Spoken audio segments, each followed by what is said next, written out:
Hello guys, welcome to my channel Arun की पाठशाला। अगर आप मेरे चैनल में नए हैं तो चैनल को सब्सक्राइब कर लें। और अगर आपको मेरी वीडियो अच्छी लगे तो लाइक और शेयर करना। और जिन्होंने जो मेरे पहले अकाउंट्स के लेक्चर हैं वो नहीं देखे हैं तो मैं रिक्वेस्ट करूँगा कि पहले वो लेक्चर्स देख लें, ताकि जो आपका बेस है वो स्ट्रांग हो जाए, सारे टर्म्स से आप फैमिलियर हो जाएं, तो आपको जो आगे वाले लेक्चर्स हैं वो पढ़ने में काफ़ी आसानी रहेगी। तो मैं डिस्क्रिप्शन बॉक्स में उसका लिंक डाल दूंगा, तो आप पहले जाके वो लेक्चर देख लें। आज का लेक्चर शुरू करते हैं। आज का लेक्चर है थ्योरी बेस ऑफ अकाउंटिंग। इसमें क्या होगा, बेसिकली जो भी आपके प्रिंसिपल्स होंगे अकाउंटिंग के, उसके बारे में हम रीड करेंगे कि कौन कौन से प्रिंसिपल्स हैं और उनके क्या फीचर्स हैं और उनकी क्या क्लासिफिकेशन है। तो देखते हैं आगे। अब अकाउंटिंग प्रिंसिपल्स, अकाउंटिंग प्रिंसिपल्स को हम GAAP, इसकी फुल फॉर्म क्या है? Generally accepted accounting principles. तो ये सारे प्रिंसिपल होंगे। ये होते क्या हैं प्रिंसिपल्स? ये वो प्रिंसिपल हैं या ये वो रूल्स हैं जिससे हम डिफाइन करते हैं पैरामीटर्स और कंस्ट्रेंट्स, जिसके बीच में जो अकाउंटिंग है हमारी वो जो भी ट्रांजैक्शन हम रिकॉर्ड करते हैं वो इसी के बीच में इन्हीं प्रिंसिपल्स को फॉलो करके हम ट्रांजैक्शंस को अपनी रिकॉर्ड करते हैं। आई होप क्लियर होगा। ये बेसिक रूल्स हैं, these are the basic rules that define the parameters and constraints, कि कौन कौन से कॉन्स्ट्रेंट्स होंगे जिसके बीच में हमारी अकाउंटिंग ऑपरेट करेगी। Okay, features. अब पहला फीचर्स, क्या फीचर्स है अकाउंटिंग प्रिंसिपल्स के? कौन कौन से फीचर्स होने चाहिए अकाउंटिंग प्रिंसिपल्स के? सबसे पहला फीचर है कि ये मैन मेड होते हैं, यूनिवर्सल नहीं होते। जैसे जो आपने पढ़ा होगा न्यूटन लॉज ऑफ मोशन, वो क्या है? वो यूनिवर्सल लॉज हैं कि ऐसा वो हमेशा होगा, जो मर्जी कंडीशन हो जाए। लेकिन जो अकाउंटिंग के लॉज होते हैं वो मैन मेड है, वो यूनिवर्सल नहीं है। अब जैसे कोई टीम है अकाउंट्स की, हायर लेवल पे कोई टीम है इंडियन, जो चार्टर्ड अकाउंटेंट ऑफ इंडिया, उसकी एक है ACI, वो करके बोलते हैं उसको। वो टीम है, वो लॉज बनाती है कि किस हिसाब से अकाउंटिंग ऑपरेट होगी, या इंटरनेशनल लेवल पे जो टीम होती है एक्सपर्ट्स की वो डिफाइन करती है। तो ये मैन मेड प्रिंसिपल्स है, ना कि यूनिवर्सल प्रिंसिपल्स है। अब नेक्स्ट है कि रेलिवेंस, इनकी कुछ ना कुछ, रेलिवेंस मीन्स इंपॉर्टेंस, कुछ ना कुछ इंपॉर्टेंस। हर एक प्रिंसिपल, जो भी प्रिंसिपल इसके अंदर होंगे उनकी कुछ ना कुछ इंपॉर्टेंस होगी ही होगी। अगर सपोज करके कोई इंपॉर्टेंस ही नहीं है उनकी ट्रांजेक्शन्स रिकॉर्ड करने में या बुक्स में जो सारा डेटा कलेक्ट करने में रिगार्डिंग द ट्रांजेक्शन, तो वो जो वो प्रिंसिपल होगा वो बिल्कुल भी बेनिफिशियल नहीं होगा, तो वो प्रिंसिपल की लाइन से हट ही जाएगा, कैंसिल हो जाएगा। तो नेक्स्ट है ऑब्जेक्टिविटी। ऑब्जेक्टिविटी मीन्स जो हमारे प्रिंसिपल्स होंगे वो बेस्ड होंगे, बेस्ड ऑन द फैक्ट्स। वो बेस्ड होंगे किस पे? फैक्ट्स पे।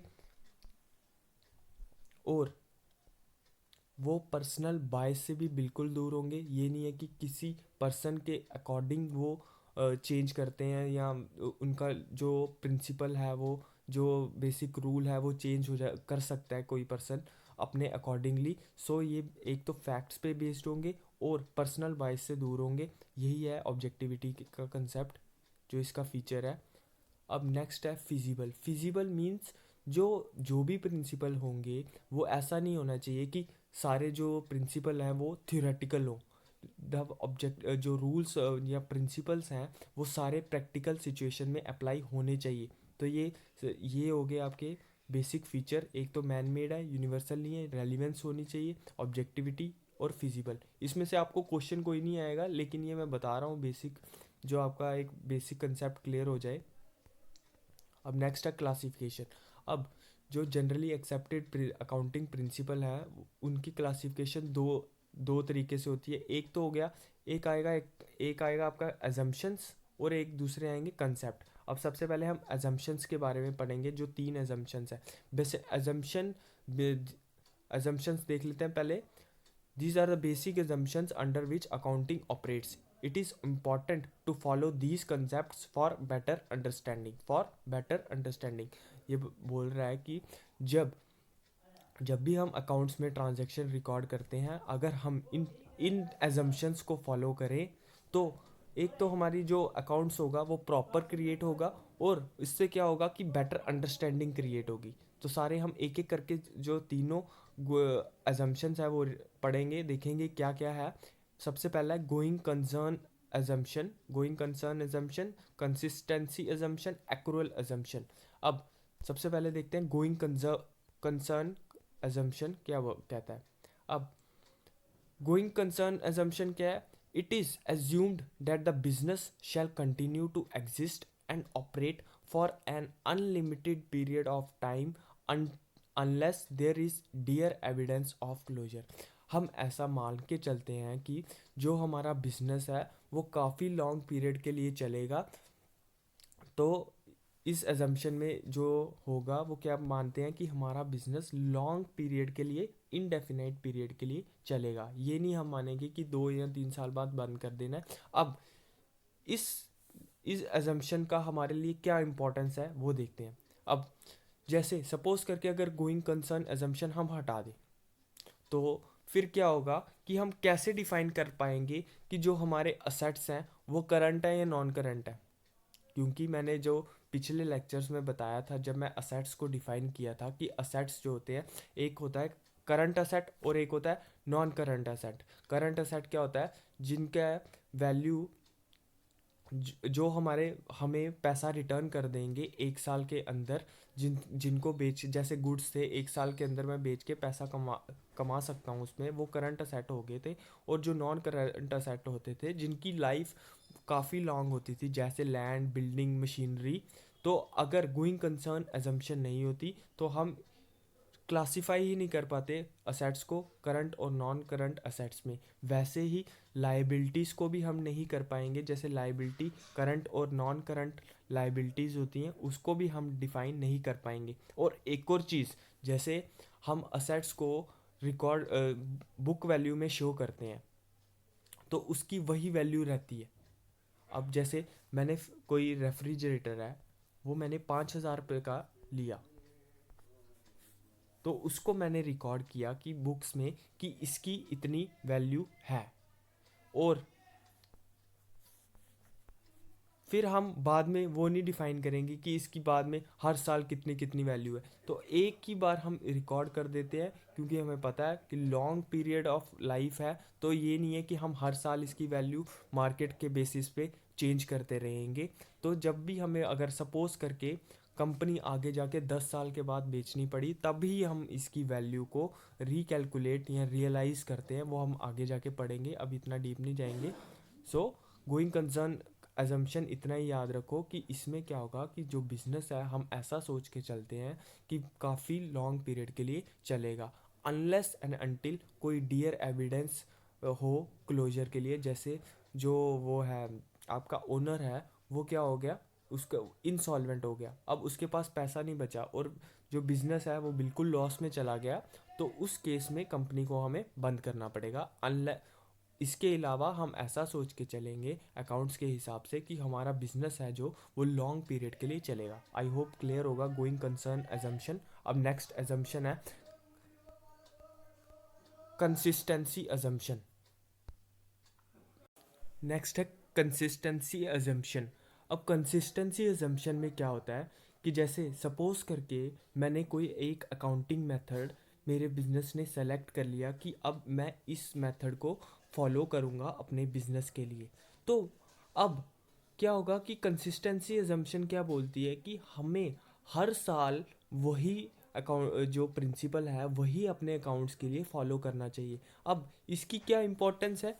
बेसिकली देखो, अगर सपोज करके मैं 1 साल के लिए एक अकाउंटिंग पीरियड सेलेक्ट एक कंसिस्टेंट एक प्रिंसिपल सेलेक्ट करूँगा या मेथड सेलेक्ट करूँगा अपने अकाउंट्स के लिए, और नेक्स्ट ईयर और कोई मेथड सेलेक्ट करूँगा, तो इससे क्या होगा, मैं अपने जो अकाउंट्स है, जो अपना बिजनेस है, उसमें उसको अच्छे तरीके से कैलकुलेट नहीं कर पाऊँगा कि कितना प्रॉफिट हुआ या कितना लॉस हुआ और मेरा बिजनेस ग्रो कर रहा है या लॉस में जा रहा है। क्योंकि अगर एक अकाउंटिंग मेथड का सपोज करके रिजल्ट कुछ आ रहा है तो दूसरे अकाउंटिंग मेथड का ऑब्वियसली कुछ और आएगा। अगर सपोज करके मैं एक ही मेथड को कंसिस्टेंटली फॉलो करता हूँ तो उससे क्या होगा कि मेरा जो रिज़ल्ट है वो बहुत ही एक्यूरेट आएंगे, और उससे मैं डिसाइड कर पाऊँगा अपने बिजनेस के लिए क्या डिसीजन लेना चाहिए और क्या नहीं लेना चाहिए। अगर सपोज़ करके हर साल मैं उसको चेंज करता रहूँगा, तो उससे मेरे को जो डेटा आएगा अकाउंटिंग से, वो एक्यूरेट नहीं होगा। तो अगर जैसे एग्जांपल लें, अगर सपोज़ करके जो कोई भी चीज़ कैलकुलेट करने के लिए आप 2 या 3 मेथड लगाओगे, तो ऑब्वियसली जो रिज़ल्ट है कई बार डिफ़र करेगा। बेशक थोड़े पॉइंट से करे, लेकिन अगर डिफरेंस आता है तो वो काफ़ी आपके फ़र्क डालेगा आपके बिजनेस में। तो आई होप क्लियर होगा। इससे एक तो चीज़ क्या होगी, बेनिफिट क्या होगा कंसिस्टेंसी एजम्पशन से, एक तो पर्सनल बाइस है वो दूर हो जाएगा, और ये कंपेरेबिलिटी बढ़ाएगा। जैसे ईयर बाय ईयर को कंपैरिजन कर सकते हैं हम, कि पिछले ईयर मेरे रिजल्ट्स ये रहे थे, इस साल मेरे रिजल्ट्स ये रहे हैं। तो उससे क्या होगा, प्रॉपर डिसीजन मेकिंग होगी, और प्रॉपर जो मेरा बिजनेस है ग्रो करने में हेल्प करेगा। एलिमिनेट पर्सनल बाइस, इसमें चीज़ क्या है कि सपोज करके मैं एक ही मेथड फॉलो कर रहा हूँ, जैसे मशीनरी है, मैं हर साल उसको 5% डेप्रिशिएट कर रहा हूँ, तो इससे क्या होगा, पर्सनल बाइस दूर हो जाएगा। ये नहीं है कि किसी भी साल मैंने 5% लगा लिया, किसी साथ 7% लगा लिया, तो इससे क्या होगा, कंसिस्टेंसी मेंटेन रहेगी मेरी बुक्स में। अब एक क्वेश्चन राइज होगा कि क्या कभी भी मैं अपने बिजनेस के लिए वो चेंज नहीं कर सकता, अपने मेथड्स नहीं कर सकते हैं, लेकिन अगर सपोज करके हर साल करेंगे वो अच्छा नहीं है। लेकिन अगर आप थोड़े सालों के बाद थोड़ा रिन्यू करना चाहते हैं, कि हाँ मॉडिफाई करना चाहते हैं कि ये चीज़, ये मेथड मेरे नहीं सही बैठ रहा, तो नेक्स्ट मेथड फॉलो करूँगा, तो 3-4 साल एटलीस्ट, कम से कम 4-5 साल तो वही मेथड फॉलो करना चाहिए, ताकि हमारे बिजनेस के बारे में प्रॉपर डेटा कलेक्ट हो सके। ये नहीं है कि हर साल चेंज हो। तो अब नेक्स्ट देखते हैं। नेक्स्ट नेक्स्ट है एक्रूअल अजम्पशन। ये क्या बोलता है, the effect of transactions and other events are recognised when they occur, not when the cash flows. इस एजम्पशन ये एजम्पशन क्या बोलती है कि ट्रांजैक्शन को हम तभी रिकॉर्ड कर लेंगे जब वो हुई एक्चुअली में, ना कि जब बिजनेस के पास कैश रिसीव हुआ है। जैसे फॉर एग्जांपल, एक पर्सन है सोहन, और एक बिजनेस है। अब बिजनेस ने सोहन को 5,000 के गुड्स बेचे, 5,000 के गुड्स बेचे, तो उस केस में क्या होगा कि अब वो क्रेडिट में बेचे। सपोज करके डेट थी 20 मार्च, तो जब गुड्स सोहन के पास रिसीव हो जाएंगे, तो उसी टाइम जो बिजनेस होगा वो रिकॉर्ड कर लेगा अपनी बुक्स में कि मैंने इसको सोहन को गुड्स बेचे हैं 5,000 के क्रेडिट पर, ना कि तब जब सोहन सपोज करके 10 दिन बाद पेमेंट करता है 30 मार्च को, कि मैं 30 मार्च को इसका जो डेटा है वो बुक्स में रिकॉर्ड करूँगा। मैं ट्रांजैक्शन को तभी रिकॉर्ड कर दूंगा जब वो एक्चुअली में टेक प्लेस हुई है, जब सोहन के पास गुड्स ट्रांसफ़र हो गए हैं, मैं उसी वक्त रिकॉर्ड कर लूँगा, ना कि जब मेरे पास जो कैश है वो आया। तो ये देख लेते हैं क्या लिखा हुआ है। These are recorded at the time of the period to which it relates, not when cash flows. I hope clear होगा। सो अब हम देखते हैं कि अकाउंटिंग कंसेप्ट्स कौन कौन से हैं और क्या क्या है इसमें। मैं एक तो एडवाइस दूंगा कि आप जैसे भी कोई कंसेप्ट को पूरा पढ़ लेते हो, तो उसके ऊपर एमसीक्यूज ज़रूर लगाया करो। जैसे आप गूगल पे टाइप करोगे कि उसके बेसिस पे कौन से एमसीक्यूज हैं, कि जैसे अकाउंटिंग टर्म्स का और बेसिक्स बढ़ाया मैंने थोड़ा सा अकाउंटिंग का, तो उसमें अगर आप डालोगे गूगल पे कि MCQs on basic accounting terms and accounting, तो काफ़ी सारे एमसीक्यूज आ जाएंगे। तो मैं यही एडवाइस दूंगा कि आप साथ साथ में एमसीक्यूज भी लगाते जाएं। मैं तो करवाऊंगा ही, एंड में ज़रूर करवाऊंगा सारे एमसीक्यूज, मैं एक सीरीज़ लेके आऊँगा।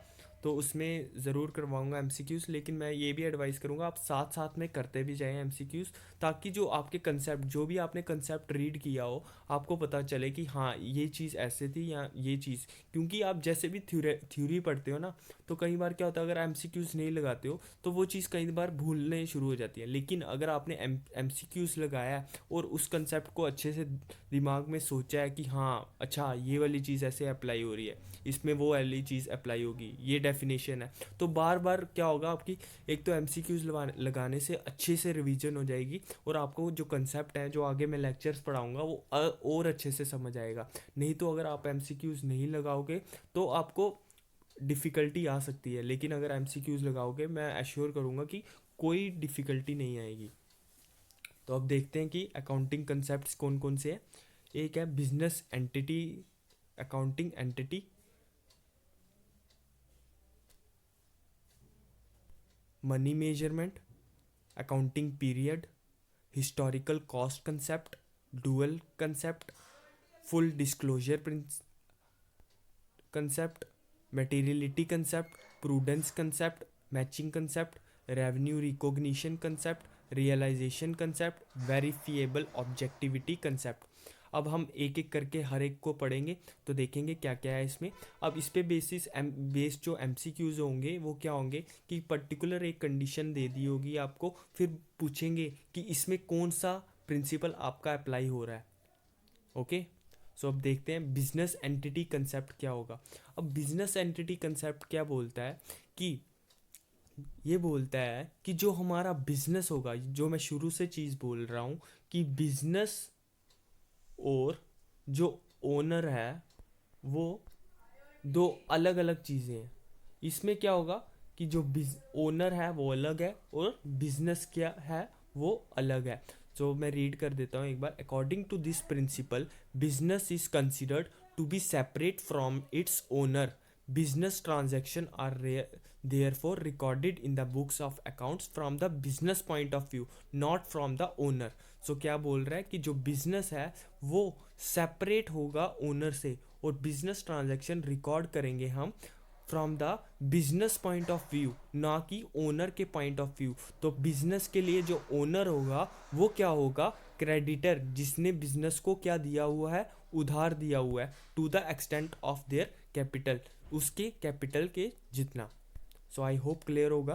सो नेक्स्ट कंसेप्ट पे चलते हैं, मनी मेजरमेंट कंसेप्ट।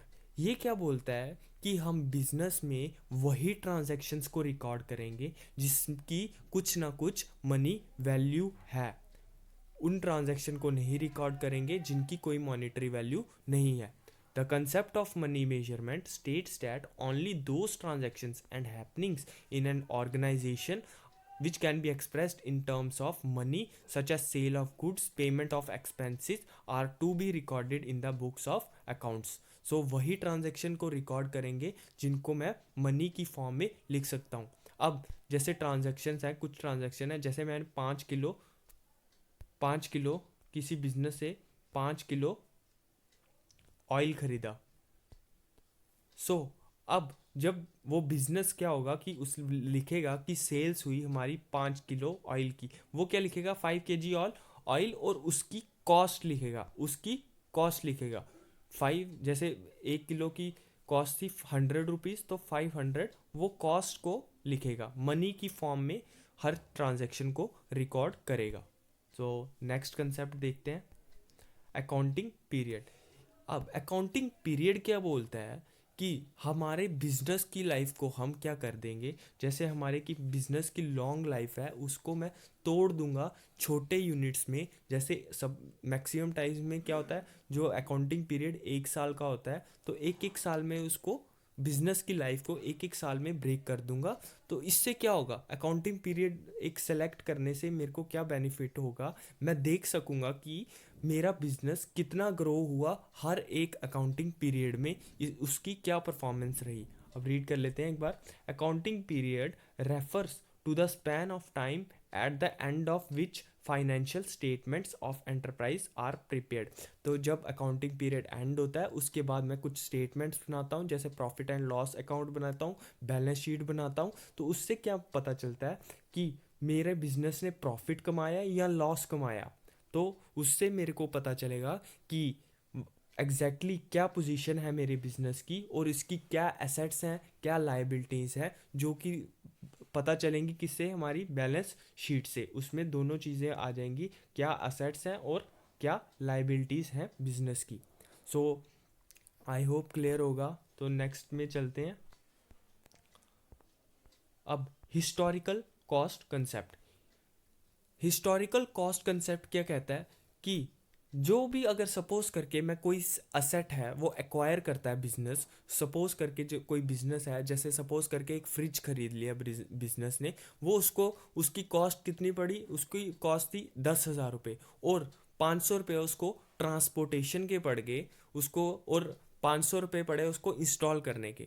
तो बिजनेस क्या करेगा, उसको रिकॉर्ड करेगा अपनी बिजनेस की बुक्स में, कितनी कॉस्ट होगी, पहले 10,000 तो एक उसकी एमआरपी थी, और 500 रुपये उसके इंस्टॉलेशन के, और 500 रुपये उसके जो घर बिजनेस की बिल्डिंग तक पहुंचाया उसके लिए जो भी खर्चा हुआ, उसके लिए 500 रुपये आ गया। तो वो बिजनेस क्या करेगा, उसको टोटल रिकॉर्ड करेगा 11,000 में अपनी बुक्स में, क्योंकि जो हिस्टोरिकल कॉस्ट कंसेप्ट बोलता है कि, कहता है कि requires all the asset recorded in the books at their purchase price which includes cost of acquisition, transportation, installation, कि जो मेरा असेट है वो रेडी टू यूज़ होने में कितना कितना खर्चा हुआ, उसको रिकॉर्ड करेगा हिस्टोरिकल कॉस्ट कंसेप्ट के अकॉर्डिंग।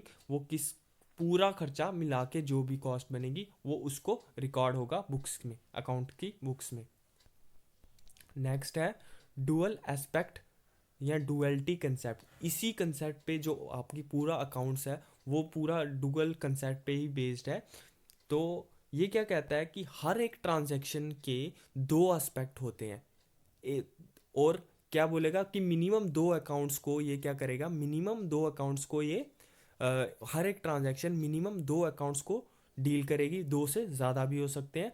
तो एक एक अकाउंट क्या होगा, डेबिट होगा, दूसरा अकाउंट क्या होगा, क्रेडिट होगा। तो दो एस्पेक्ट क्या होंगे, डेबिट और क्रेडिट। डेबिट और क्रेडिट क्या चीज़ है कि किसी अकाउंट में ये किसी की डिक्रीज होगी वैल्यू, किसी अकाउंट में किसी की इंक्रीज होगी वैल्यू। तो यही है डेबिट और क्रेडिट का मतलब। तो दिस कंसेप्ट अब देख लेते हैं क्या है। Dual aspect is the foundation principle. ये बेसिक प्रिंसिपल है अकाउंटिंग का। It provides the very basis for recording transactions in the book of accounts.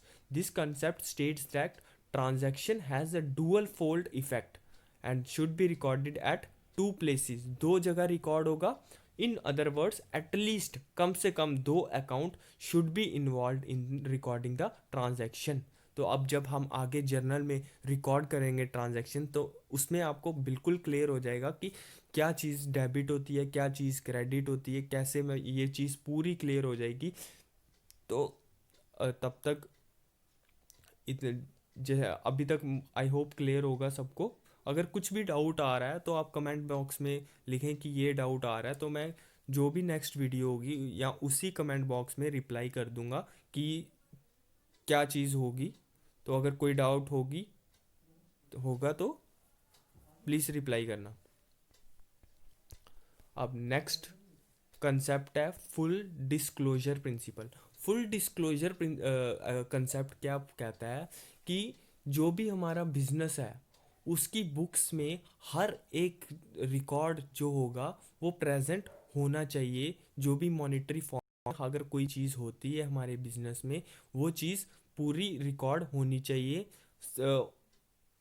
ये नहीं है कि कोई चीज़ को हाइड कर लिया जाए, कि जैसे कई बार क्या होता है कि अकाउंट्स की बुक्स में कई बार क्या होता है कि कुछ कुछ छुपा लेते हैं कोई कोई इन्फॉर्मेशन, जिससे क्या होता है कि बिजनेस की जो परफॉर्मेंस है वो हाई दिखती है, लेकिन जो एक्चुअल में होती है वो बिजनेस की परफॉर्मेंस इतनी हाई नहीं होती है। तो ये क्या बोलता है कि फुल डिस्क्लोजर होना चाहिए मटेरियल फैक्ट्स का। तो इससे बेनिफिट क्या होगा कि जो मैनेजमेंट होगी अपर लेवल पे, वो प्रॉपर डिसीजन ले पाएगी बिजनेस के लिए कि क्या डिसीजन लेना चाहिए ताकि हमारा बिजनेस है वो और ग्रो करे, या अगर लॉस में चल रहा है तो वो प्रॉफिट में आए। तो देख लेते हैं क्या है। The principle of full disclosure requires that all material and relevant facts concerning financial performance, जो भी फाइनेंशियल परफॉर्मेंस के रिलेटेड जो भी फैक्ट्स हैं उनको डिस्क्लोज करना चाहिए, should be fully and completely disclosed in the financial statement and their accompanying foot notes. तो सारा जो डेटा है वो पूरा क्या होना चाहिए, पूरा डिस्क्लोज होना चाहिए अकाउंट्स की बुक्स में, ताकि एक प्रॉपर उससे जो रिजल्ट है वो निकल पाए कि हाँ ये हमारे बिजनेस की परफॉर्मेंस रही, ताकि जो आगे प्रॉपर डिसीजन लेने पड़े बिजनेस के रिगार्डिंग तो वो अच्छे से लिए जा सके। नेक्स्ट है मटेरियलिटी प्रिंसिपल। ये थोड़ा ट्रिकी प्रिंसिपल है, तो अच्छे से देखना कैसे क्या है ये। अब मटीरियलिटी प्रिंसिपल क्या बोलता है कि हर बिजनेस की बिजनेस के अकॉर्डिंग जो उसकी आइटम्स होंगी उसकी मटेरियल वैल्यू हर बिजनेस के लिए डिफरेंट होगी।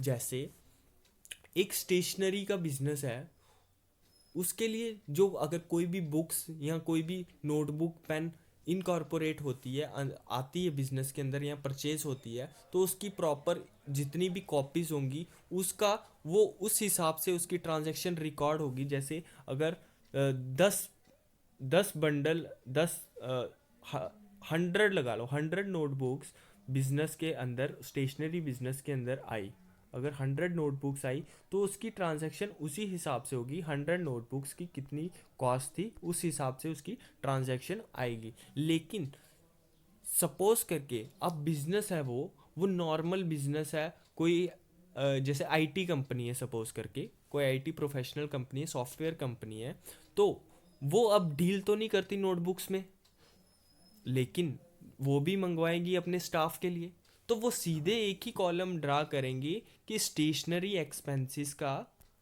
कि हमारा स्टेशनरी एक्सपेंसेस का इतना खर्चा आता है, जैसे 20,000, तो वो उस चीज़ में ये नहीं देखेंगे कि हमारी 10 नोटबुक्स आई थी, 20 नोटबुक्स आई थी, या 30 नोटबुक्स आई थी, या 1,000 नोटबुक्स आई थी। वो सीधे एक स्टेशनरी एक्सपेंस का बनाएंगे, उसके अंदर जो भी एक्सपेंस होगा अकाउंटिंग पीरियड में वो सारा एक ही ट्रांजैक्शन के अंदर रिकॉर्ड कर देंगे। तो हर बिजनेस की अकॉर्डिंग जो मटेरियल वैल्यू होती है डिफरेंट आइटम्स की वो चेंज होती है। ये प्रिंसिपल यही बोलता है कि the concept of materiality requires the accounting should focus on material facts. Effort should not be wasting in recording and presenting facts which are immaterial in the determination of income. अब जैसे जो stationery के business थे उसमें proper लिखना पड़ रहा था कि इतनी नोटबुक्स मैंने बेची या खरीदी, और क्योंकि वो उसके रिगार्डिंग एक गुड्स है, आई वो गुड्स है स्टेशनरी बिजनेस के लिए अगर कोई नोटबुक सेल करता है। लेकिन अगर सॉफ्टवेयर कंपनी है उसके लिए वो गुड्स नहीं है, वो सिंपली एक एक्सपेंस है जो स्टेशनरी के अंडर आएगा, तो वो एक ही ट्रांजैक्शन के अंदर रिकॉर्ड हो जाएगा। तो मटेरियलिटी प्रिंसिपल क्या बोलता है कि हर बिजनेस के जो मटेरियल वैल्यू है एक बिजनेस की दूसरे बिजनेस के मटेरियल फैक्ट से अलग होती है, तो वो उसी हिसाब से रिकॉर्ड होनी चाहिए अकाउंट्स की बुक्स में, ताकि एक प्रॉपर अरेंजमेंट एक सिस्टमेटिक तरीके से समझ आ सके। जो मैं दूसरा पर्सन है उसको भी अकाउंट्स की बुक्स में हमें प्रॉपर समझ आ सके कि ये चीज़ है।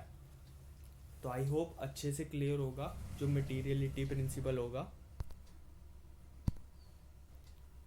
तो नेक्स्ट देखते हैं अब कितने रह गए, 4-5 ही हैं, और देखते हैं जल्दी से।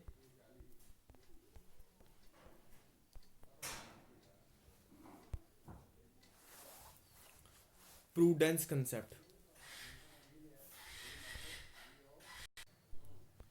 प्रूडेंस कंसेप्ट क्या बोलता है कि अब प्रूडेंस का मतलब अगर आप डिक्शनरी में देखेंगे तो इसका क्या मतलब होता है कि वाइस। प्रूडेंस कंसेप्ट क्या बोलेगा कि ये कहता है कि जैसे अगर कि decision should be wise according to the business. अब वाइज क्या होगा कि जैसे सपोज करके हम अगर कोई ट्रांजैक्शन रिकॉर्ड होती है और उसमें अगर हमें इस कंसेप्ट के अकॉर्डिंग क्या है कि जैसे हमें मुझे कोई प्रॉफिट होने वाला है इन फ्यूचर, मैंने कोई किसी को सामान बेचा था, क्रेडिट पे बेचा था, तो अगर मुझे फ्यूचर में प्रॉफिट होने वाला था, तो मैं तब तक उस प्रॉफिट को रिकॉर्ड नहीं करूँगा जब तक वो एक्चुअली में रियलाइज ना हो जाए। लेकिन अगर सपोज करके कोई लॉसेस हैं, वो मुझे पता है कि आगे जाके हो सकते हैं, उसकी पॉसिबिलिटी है, तो मैं उसी टाइम क्या करूँगा, उस लॉसेस को रिकॉर्ड कर लूँगा अपनी बुक्स में। तो एक बार फिर से रिपीट कर देता हूँ। ये कंसेप्ट ऑफ प्रूडेंस और कंजर्वेटिज्म क्या बोलता है कि जो प्रॉफिट होते हैं वो तब तक रिकॉर्ड नहीं करो जब तक वो एक्चुअली हो ना जाए बिजनेस को। और जो लॉसेस हैं, अगर ऐसा लगता है कि फ्यूचर में कोई लॉस होने वाला है, तो उसको उसी वक्त रिकॉर्ड कर लो। इससे क्या होगा कि जो हमारा बिजनेस होगा वो एक्चुअल प्रॉफिट को पूरी तरीके से दिखा पाएगा, और वो हमें एक फेयर, एक करेक्ट डेटा प्रोवाइड कर पाएगा रिगार्डिंग द बिजनेस। तो नेक्स्ट क्या है, कंसेप्ट क्या बोलता है, matching concept. Matching concept, match match means क्या होगा, किसी के साथ मैच करना है। तो इसमें क्या बोलता है कि जो पर्टिकुलर ट्रांजैक्शंस हैं किसी अकाउंटिंग पीरियड की, वो उसी अकाउंटिंग पीरियड में आनी चाहिए। बेशक जो उसकी, अगर सपोज करके पेमेंट, जो ट्रांजैक्शन थी मेरी अगर जुलाई मंथ की थी और उसकी पेमेंट हुई सपोज करके सितंबर मंथ में, लेकिन वो उसी मंथ में मैच करो उसको जिस मंथ की वो ट्रांजैक्शन या जिस अकाउंटिंग पीरियड की वो ट्रांजैक्शन थी। एक बार फिर से रिपीट कर देता हूँ। सपोज करके अगर कोई ट्रांजैक्शन हुई थी एक अकाउंटिंग पीरियड में, लेकिन उसकी पेमेंट नेक्स्ट अकाउंटिंग पीरियड में हुई, लेकिन वो ट्रांजैक्शन को हम क्या करेंगे, जो उसकी पेमेंट का हिसाब किसके साथ रखेंगे, पिछले अकाउंटिंग पीरियड के साथ, ना कि जिस अकाउंटिंग पीरियड में उसका जो सेटलमेंट हुई। आई होप क्लियर होगा। तो according to this concept the expenses of accounting period are matched against related revenue rather than cash received or paid. This ensure true and fair profit calculation. Next है revenue recognition. Revenue recognition और realisation concept एक्युरल concept की तरह है। इसमें क्या होगा कि तब तक हम रेवेन्यू को रिकॉग्नाइज या रियलाइज नहीं करेंगे जब तक क्या होगा, उसी टाइम रिकॉर्ड कर लेंगे जब हमारा, जैसे सपोज करके बिजनेस था, उसने किसी पर्सन को गुड्स बेचे, लेकिन जो उसने पर्सन ने पेमेंट है वो 2-3 महीने के बाद की। लेकिन ये क्या बोलता है कि रेवेन्यू को उसी वक्त रिकॉग्नाइज कर लो कि जब उस बिजनेस ने उसको सामान बेचा, उसी समय ट्रांजैक्शन को रिकॉर्ड कर लो, ना कि जब उसकी सेटलमेंट टेक प्लेस हुई है। सो आई होप क्लियर होगा। सो concept of revenue recognition requires that revenue of the business transaction should be included in the accounting period only when it is realized. revenue कब realized होगा, अब revenue is assumed to be realized when a legal right to receive it arises। जैसे suppose करके business ने उसको goods बेचे किसी person को, और उससे एक बिल ऑफ एक्सचेंज ले लिया कि हाँ इस डेट को वो पेमेंट करेगा, तो उसकी क्या होगी, एक लीगल राइट बिजनेस का क्रिएट हो जाएगा उस पर्सन से पेमेंट लेने का। तो उस यही बोलता है रेवेन्यू रिकॉग्निशन कंसेप्ट। क्या बोलता है कि revenue should be included when it is realised. जब उसने बिल ऑफ एक्सचेंज साइन करके दे दिया तब वो रियलाइज्ड हो गया। सो नेक्स्ट लास्ट है ये वेरीफिएबल ऑब्जेक्टिव और ऑब्जेक्टिविटी कंसेप्ट। अब ऑब्जेक्टिविटी कंसेप्ट क्या बोलता है, वेरीफिएबल ऑब्जेक्टिविटी कंसेप्ट क्या बोलता है कि जो हमारे अकाउंट्स है, अगर सपोज करके ट्रांजैक्शंस कोई रिकॉर्ड हो रही हैं, तो उसके पीछे कोई ना कोई फैक्ट्स होने चाहिए कि ये ट्रांजैक्शन एक्चुअली में हुई थी। क्या पता वो ट्रांजैक्शन हुई ही नहीं हो रहा, ऐसे ही रिकॉर्ड कर रहे हो। तो वेरीफिएबल कंसेप्ट बोलता है कि हर एक ट्रांजैक्शन, जो भी ट्रांजैक्शन आप बुक्स में रिकॉर्ड कर रहे हो, उसके पीछे कुछ ना कुछ प्रूफ होना चाहिए। जैसे सपोज करके हम किसी से सामान खरीदते हैं, रिसिप्ट लेते हैं, वो क्या है, एक वेरीफिएबल प्रूफ है हमारा कि हाँ ये ट्रांजैक्शन एक्चुअली में हुई थी। तो ये कंसेप्ट क्या बोलता है, कि the concept of objectivity requires that accounting transaction should be recorded in an objective manner free from bias of accountants and others. Free क्या होगा? बायस से, किसके? अकाउंटेंट और अदर से। दिस कैन बी पॉसिबल, कब पॉसिबल हो सकता है? When each of the transaction is supported by verifiable documents या सोर्स डॉक्यूमेंट या वाउचर। वाउचर भी वही होंगे जैसे सोर्स डॉक्यूमेंट की तरह। जैसे सपोज करके मैं बैंक में पैसे जमा करवाने जाता हूँ, पेन स्लिप, वो जो सेविंग वाली स्लिप होती है, बैंक वाले पैसे का करते हैं, जमा करते हैं और एक रिसिप्ट से देते हैं। तो वो क्या होगा? मेरा प्रूफ होगा कि मैंने बैंक में पैसे जमा करवाए हैं, क्योंकि उस पर बैंक की स्टैंप होगी, तो उससे वो कंफर्म हो जाएगा कि एक्चुअली में ये ट्रांजैक्शन हुई थी। अब जैसे किसी दुकानदार से कुछ कोई सामान लेते हैं तो वो बिल काट के देता है, वो भी एक मेरा प्रूफ है। तो आई होप जो सारे कंसेप्ट और एजम्पशंस हैं वो अच्छे से क्लियर होंगे। सो अगर आपको वीडियो अच्छी लगी हो तो लाइक और शेयर करना, और अगर कोई भी डाउट रहा हो किसी भी कंसेप्ट या एजम्पशन में तो कमेंट बॉक्स में रिप्लाई करना। और अगर जो मेरी पिछली वीडियोस लेक्चर हैं अकाउंटिंग के, उसका मैं लिंक दे दूंगा डिस्क्रिप्शन बॉक्स में, तो आप उसको भी देख सकते हैं। Okay, thank you.